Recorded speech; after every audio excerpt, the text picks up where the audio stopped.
Kaya mauman ni siya atong steering. Ano siya, power steering na to diri.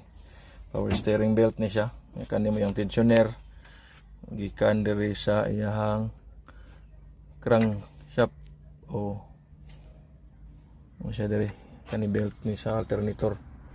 Oh, ito sa nitaod guys. Ya, wa may tig video na ko ron kay solo man ako ning trabahoan eh. Ya, pakita na lang mong video na ko iguman ako taod ani guys. Kay lisod po kay mag video ko no nya magtaod. Sige. Kita na lang ako inyo ron guys, ini guman ni gandar. Ano to grasa de guys, daray. Ito na grasa, likod sa bearing ug kani ihang spacer guys, daray. Tangan na grasa ang likod sa spacer. Para bortaan rin guys. Para di mo sangko dito. Nga DIY rin nga trabaho guys. Ito na itaod ha. Guys, nataod na guys. Wala na itingog-tingog guys. Smooth na kayo ang yan tuyok. Kasi magagit itong una niya. Di na isa mo tuyok kaya nabugdugmok yung bearing. Kasi may down guys. Taod na ito ng belt. Wala na itong bugtan. Ano na siya. Taod na ito ng belt guys. Ito na guys. Taod na itong belt guys. Ito na yung hugtan pasaka. Automatic na sa itong lakkan. Okay. Ano na siya. Taod na ito ng iyahang palabad diri. Kaman under na. Ito na guys. Sugot na. Okay na siya guys.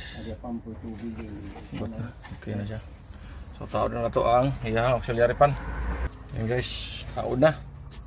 Taod na auxiliary pan. So try na itong paandaron guys. Kung wala na ba tingog-tingog guys. Paandaron guys. Kung okay na ba. Tingnan na ito paandar. Kung maay na ba yung pan. Sakto ba ito pagkataod. Wala ba ito masipyat. Simba ko lang.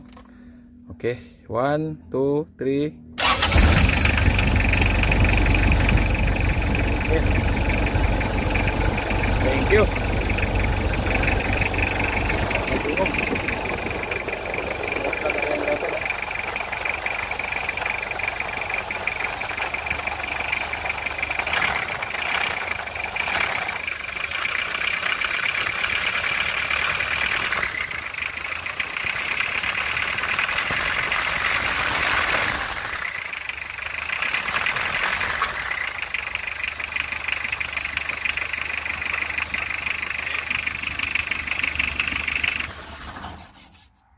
Okay.